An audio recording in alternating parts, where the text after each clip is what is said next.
Sejam bem-vindos ao programa Estudo na Palavra, uma explanação de estudos bíblicos tendo como foco a cruz de Cristo.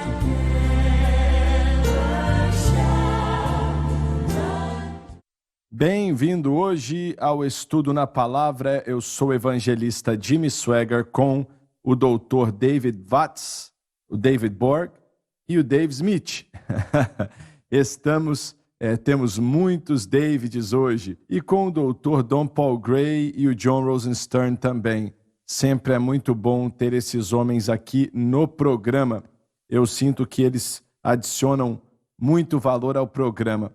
No programa passado, o John mencionou sobre o começo dessa rede de televisão. 3 meses, e acho que não estou exagerando também, mas 3 meses antes dessa rede começar, eu não tinha a menor ideia. Não foi algo que trabalhamos anos para fazer acontecer. Nenhuma vez eu pensei sobre uma rede de televisão. E fizemos uma reunião, tentávamos fazer algumas coisas na época e tal. O Lauren estava naquela reunião, o Doni também, o Gabriel também, e... Não lembro, Dave, você estava lá? Pois é. Na reunião, aquele dia, o Senhor falou ao meu coração: não quero que você faça o que está falando aí. Comece uma rede de TV. E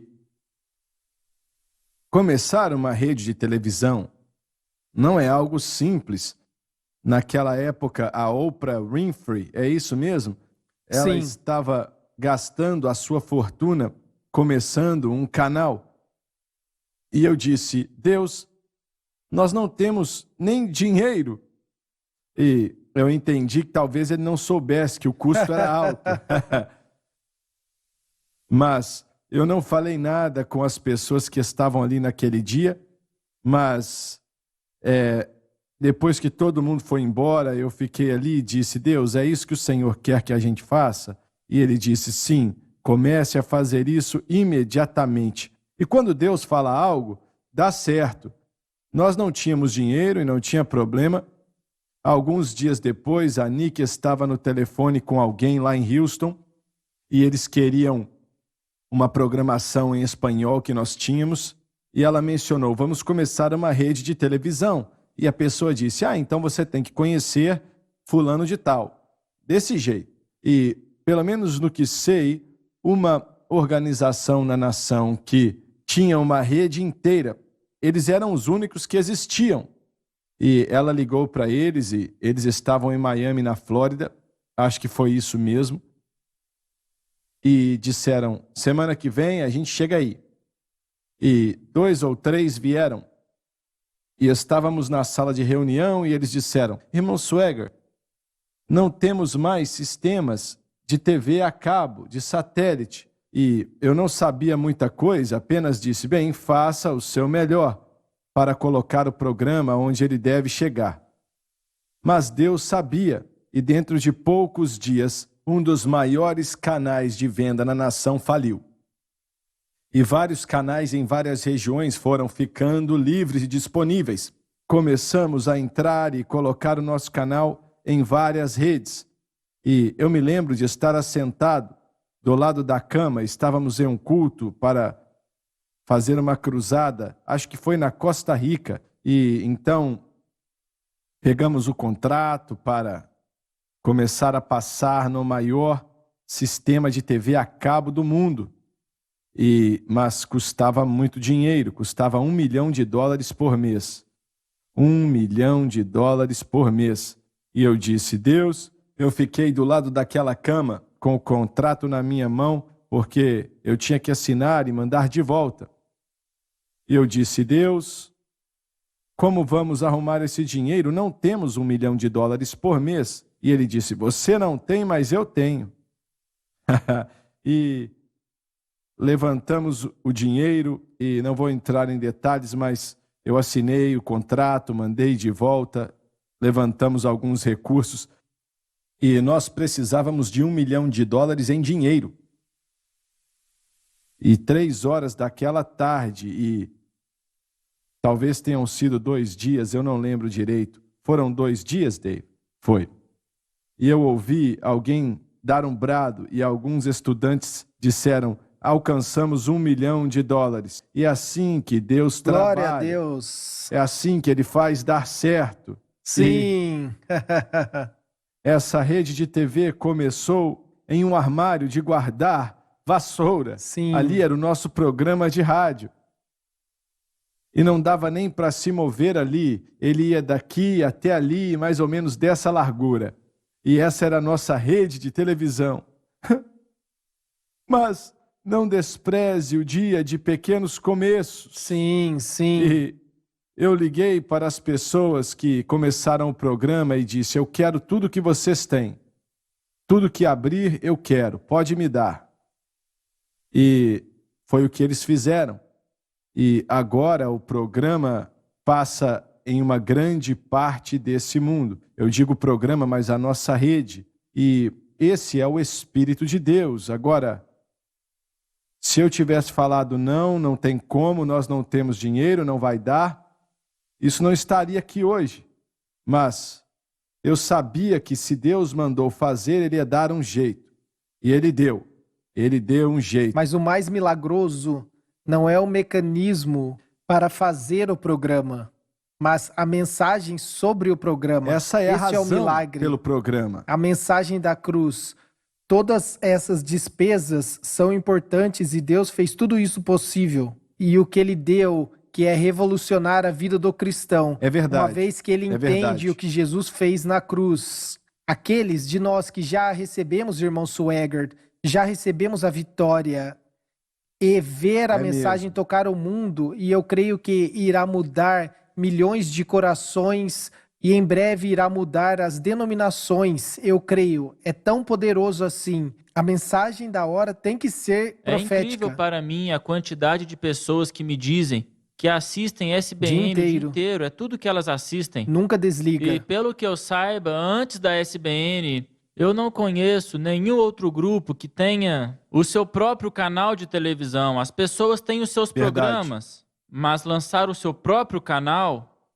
Hoje em dia, as pessoas estão tendo seus próprios canais, mas ter feito isso naquela época foi muito visionário e à frente do seu tempo, lá pelos anos de 2009, 2010. E é realmente incrível poder olhar para trás e perceber, para alguém como eu que só está aqui por 1 ano, olhar ao redor e ver tudo o que está acontecendo. E quando você fala... como tudo isso começou, como se iniciou, é incrível ver a mão de Deus trabalhando nisso. A tradução da Bíblia do Expositor, os comentários bíblicos, como Deus estava operando em tudo isso.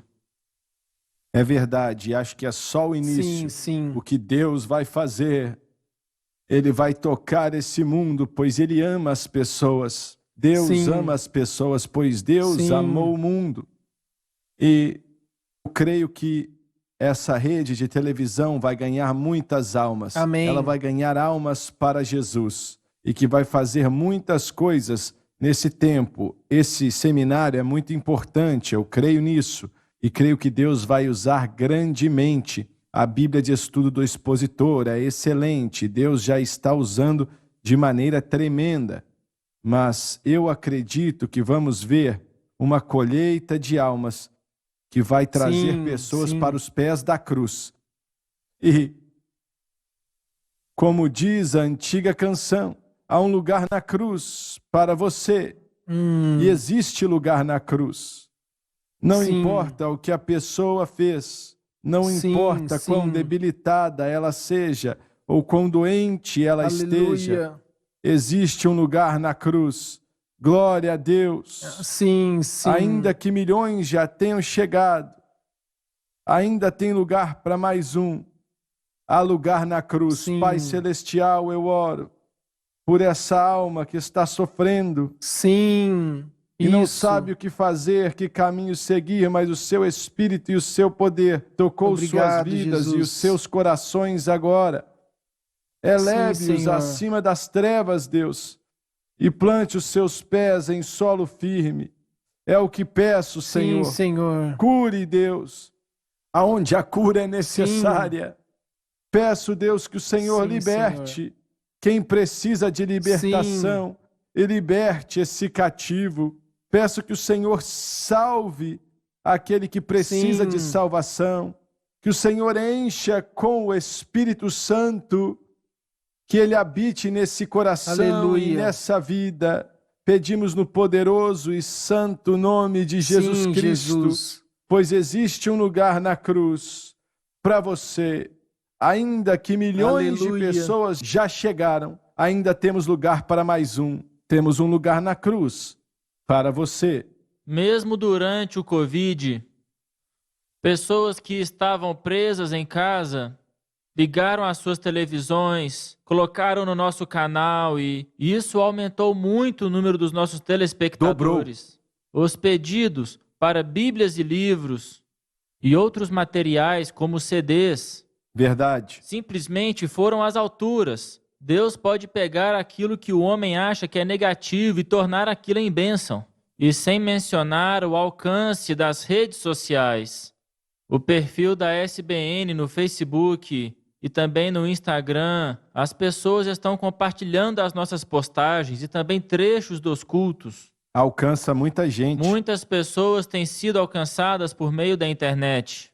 David, vamos ler o versículo 31, por favor. E sairão a ele uns braços que profanarão o santuário e a fortaleza, e tirarão o contínuo sacrifício, e porão a abominação desoladora. E sairão a ele uns braços, refere-se a ele tendo poder militar para dominar Jerusalém. Está falando de Antíoco Epifânio aqui, fazendo sua vontade. E tirarão o contínuo sacrifício, estabelecendo a abominação desoladora. Isso se refere à oferta de um porco no altar, como já foi mencionado aqui, poluindo o altar, que é algo bem óbvio. Agora, existem alguns que ensinam, senhores, que esse Antíoco Epifânio foi o anticristo e que não existe mais anticristo por vir, não é mesmo? Sim, Senhor. E eu não sei como eles conseguem chegar a essa conclusão. Eles acreditam em uma segunda vinda do Senhor? Muitas pessoas hoje em dia não acreditam em uma segunda vinda O que você literal quer do dizer com Senhor. literal? Eu e você acreditamos que Jesus irá voltar sobre as nuvens e nós iremos nos encontrar com Ele. E isso não aconteceu ainda, mas muitos teólogos de diferentes grupos acreditam que os fatos narrados em Daniel e Apocalipse são alegorias ou eventos que aconteceriam no futuro durante a história. Muitas pessoas pensam que o livro de Apocalipse é sobre a destruição de Jerusalém no ano 70 depois de Cristo, mas não algo literal que irá Então, eles acontecer não no acreditam futuro. na era do reino que virá. Não. Muitas pessoas O não. que eles acreditam que vai acontecer no futuro? Acreditam que a Nova Jerusalém vai existir, que ela vai descer do céu e etc? Bem, no que diz respeito a essas coisas, existem muitos pontos de vista. Algumas pessoas acreditam em uma Nova Jerusalém sem acreditar no arrebatamento. Mas é complicado como eles chegam a essa conclusão. E a maioria simplesmente nega a interpretação conservadora e literal da Bíblia. Olha, eu entendo que existem pessoas que acreditam em várias coisas, mas é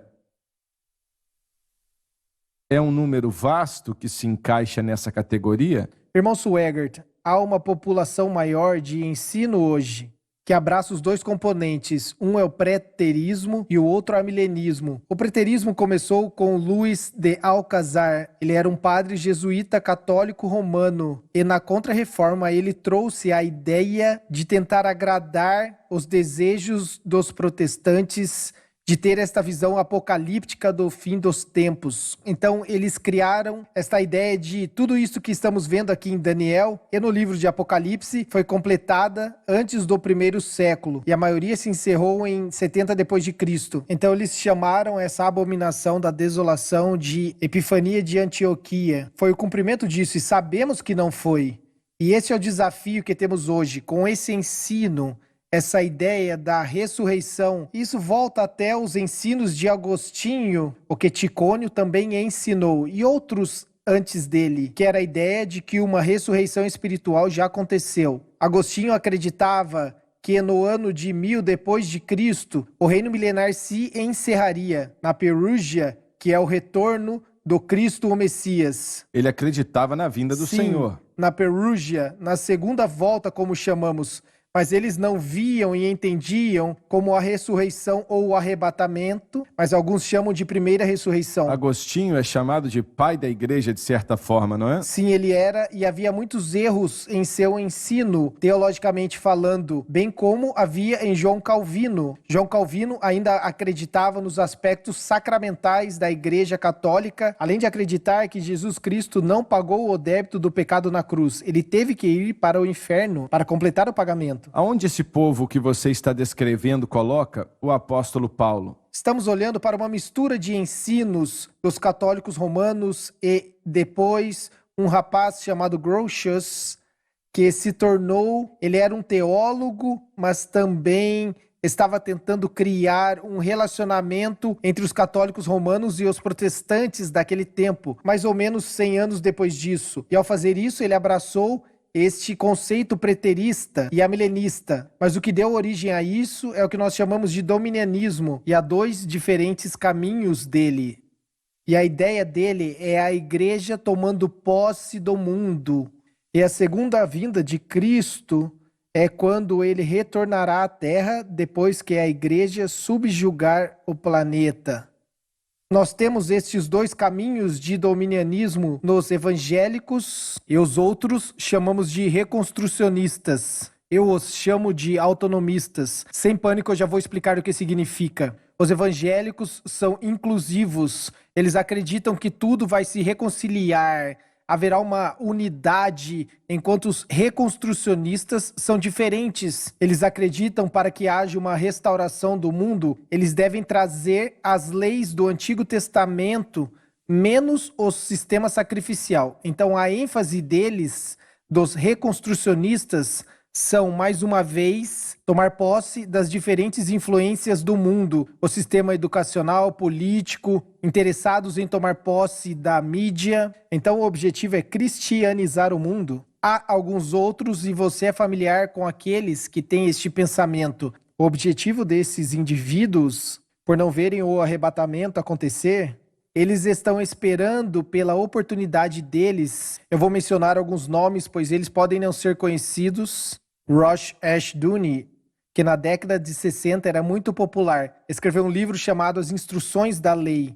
E naquele livro, um livro muito denso, fala sobre a reinstituição da lei bíblica como a base da sociedade. E o objetivo é restabelecer isso no planeta. E isso tem ganhado, especialmente da rede de educação doméstica, uma grande audiência. Está crescendo. É daí que vem a teologia Reino Agora? A teologia do Reino Agora é parte disso, mas a maioria dessa teologia nasceu na visão evangélica. Aí você tem o grupo do C. Peter Wagner, o Fuller ensina muito. Eu acredito que a maior parte da igreja ainda acredita no arrebatamento da igreja. Eu posso estar errado. Há um remanescente que acredita fortemente, eu não diria toda ela. Eu não digo toda a igreja, mas a maioria.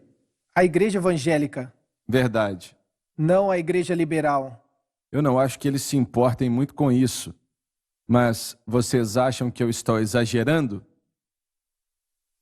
Não. Eu acredito que a maioria dos evangélicos acreditam sim no arrebatamento. E o que eles realmente debatem é se o arrebatamento seria antes, durante ou depois das tribulações. Se Jesus vai voltar no começo da tribulação, no meio, depois de 3 anos e meio ou no final. Mas a igreja presbiteriana e os presbiterianos são as pessoas que não acreditam naquilo que o John chamou de preterismo. E também não acreditam no arrebatamento literal da igreja. Certo. Sabe, a igreja liberal rejeita Daniel e Apocalipse como sendo, de qualquer forma, uma interpretação do futuro. Então eles não lidam com isso. Mas a igreja evangélica, eu acho que a maioria a Igreja da Assembleia de Deus, a Igreja Pentecostal da Santidade, os grupos que são parte da PFNA também fazem parte. A comunidade pentecostal da América do Norte, eu diria que talvez 90% destes creem assim como nós cremos nisso. Mas há um crescente número de jovens ministros que estão chegando e eu não sei exatamente se eles creem fortemente como nós cremos. Mas quando você dirige pela América do Norte, você passa por estas cidades. Algumas semanas atrás, eu e Donna e meu irmão Ted, nós fomos até Oklahoma para revisitar alguns lugares. Nós dirigimos por muitas cidades pequenas e vimos muitas igrejas pequenas aqui e ali, muitas delas. E elas, na maioria dos casos, são conservadoras. A maioria são pequenas igrejas batistas, outras pequenas igrejas independentes pentecostais. Mas basicamente elas acreditam na Bíblia como nós ensinamos e acreditamos. A visão modernista está mais entre a igreja liberal, a igreja principal. Eles entendem o que nós cremos, mas eles acham que ligamos muito para isso. Mas é o seguinte, irmão Swagger, olhando para a televisão mais particularmente, pela audiência que ela alcança, eu não escuto muito, ou melhor, eu escuto muito pouco sobre o ensino profético hoje. Então isso para mim é um parâmetro do que as pessoas estão sendo alimentadas. Ensina-se um pouco, mas não é muita coisa. E a maioria destes programas não são... A última igreja que eu pastoreei, eu fiz uma série sobre o fim dos tempos e eles me disseram que haviam anos que ninguém explicava para eles sobre o final dos tempos, que fazia anos que eles não ouviam uma mensagem ou uma série sobre o assunto. Eu estava em uma Assembleia de Deus, sim. Quando voltarmos no próximo programa, eu gostaria de colocar um pequeno diagrama sobre o que acreditamos aí na tela e o que achamos que a Bíblia ensina sobre eventos do fim dos tempos e sobre eventos proféticos do fim dos tempos que estão na Palavra de Deus. E oro para que você assista, pois isso é muito importante. E precisamos saber o que está por vir, senhoras e senhores, em um futuro próximo, de acordo com a Palavra de Deus. Nós precisamos saber isso. Então, oro para que você aproveite, não perca e ligue para outros, para que eles também assistam. Vai ser no programa de amanhã. Deus te abençoe.